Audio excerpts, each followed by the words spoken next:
Joskus voi siis auttaa, jos laittaa sierrain vähäksi kiinni, että se hengittäisi hetken suulla, niin sitten se niinku tietyllä tavalla, että sillä suulla saa sitten hengitettyä hetken, niin se muuttuu. Se elää ehkä jotakin. Noin.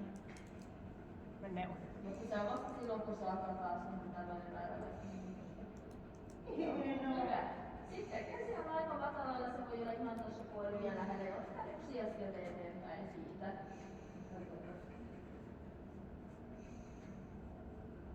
Muistat ensin istua ennen kuin annetaan palkka. Hyvä.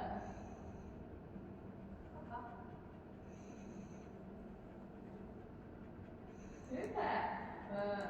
Muista, sulla on pieni koira, mutta se ei tarkoita sitä, että sulla on silakkakoira. Eli sitten laitaisi ihan tänne jalatkin, että saa vähän kauemmas sitä jalasta. Ja voi miettiä, että tällä hetkellä annatko se vinkkiä tai liikkeen antava vinkki sinne jalalla, eli lähdetkö aina toisella jalalla, tai lähdetkö aina toisella jalalla.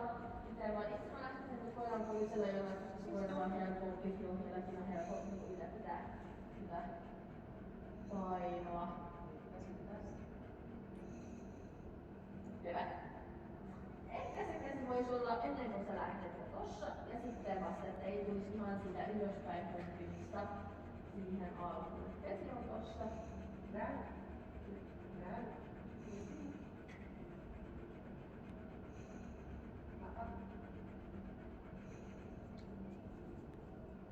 Hyvä.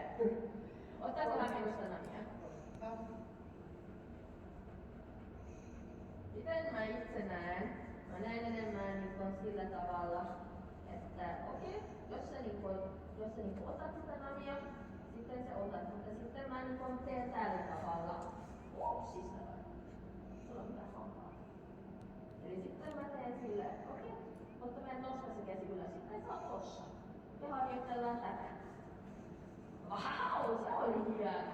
Eli se käsi on oikeesti matalalla, kun on vain yksi namia vielä kädessä. Käsi on oikeesti tässä. En antaa hyppimään, vaikka se on